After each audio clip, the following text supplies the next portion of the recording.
Hey everyone, my name is Briston Rains, and I am the owner and CEO of Rains Family Media. And I'm going to tell you a little bit about my experience so you actually know that I know what I'm doing. There's a lot of people, marketing gurus, who will spit out a bunch of things that they read or saw on the internet, but have never actually done it.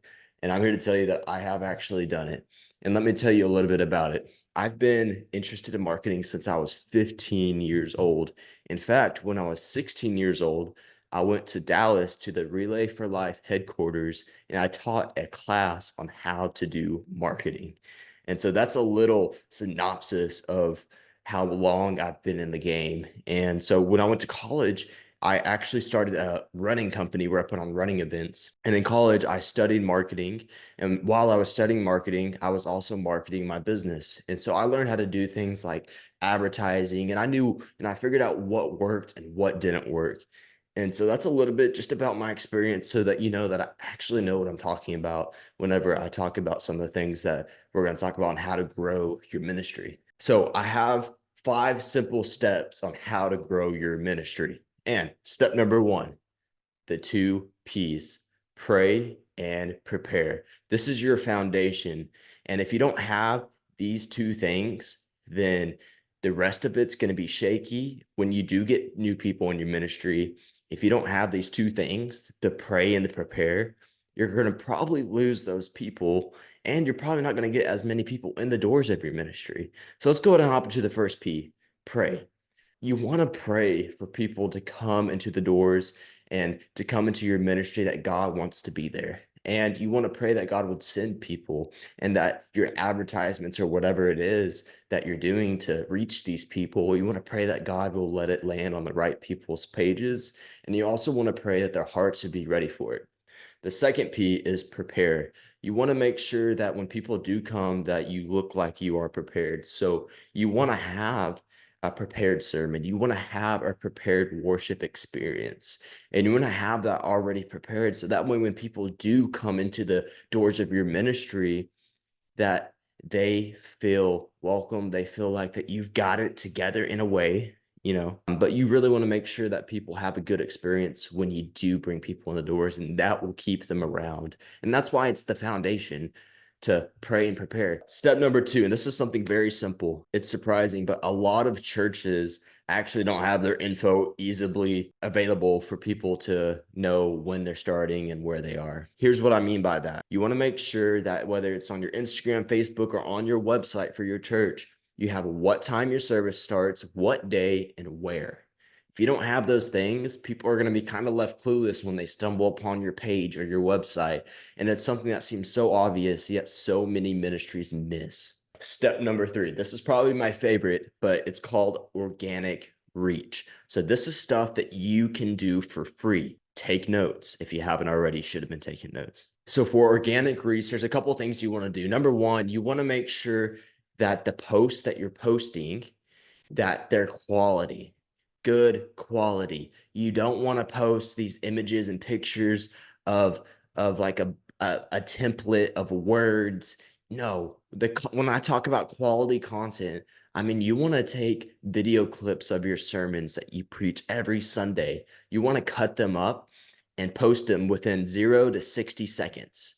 And you want to post them. You want to add the location of where and what city you're ministering in, and you want to add hashtags to it. This is going to do a couple of things. Number 1, you're providing value to the person. They're going to start following your page for more than just going to church there. They're going to start following your page because they want to see the content that you're making. They like your content, so they're going to follow your page. And if they really, really like their content, they're going to come visit your church and come listen to it live in person. When you add a location to your post, this is what it does. When people are on Instagram or Facebook and they're scrolling around within the city of your ministry and they're looking to see what's going on in the city on social media, if your post is tagged, it's going to pop up on the feed and people are going to see it. And that's another seed being planted to somebody that wouldn't otherwise see it.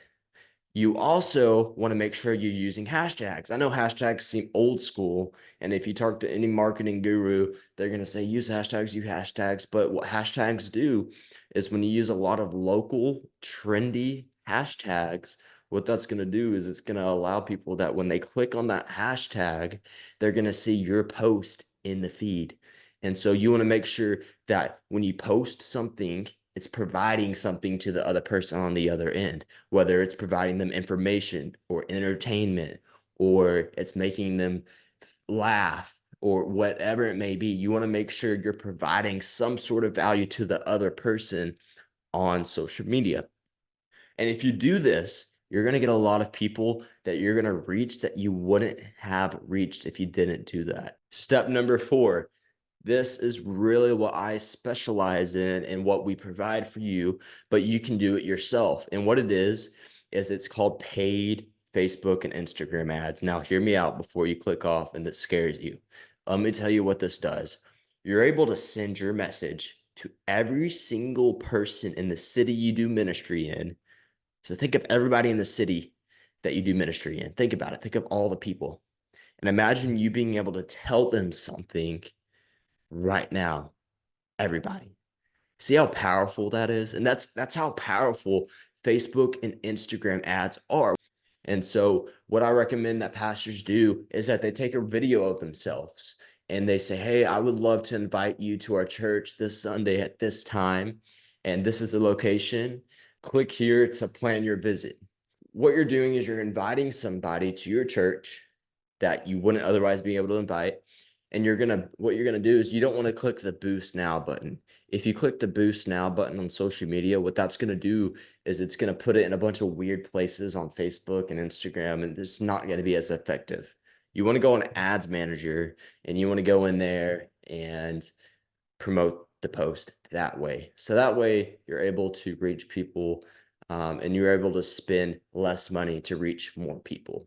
And that's some things that we do. That's, again, something I specialize in and I've been doing for the past 4 or 5 years with my business. Whenever you make a post inviting these people, you want them to plan their visit. And what this looks like is you can have a button at the bottom of your post that says plan a visit or whatever it may be. When they click the plan a visit, what that does is it allows them to put their information in. All you need is 2 things. You need a name and a number. People are going to click these posts, they're going to put their name in, they're going to put their phone number in, and then they're going to click submit.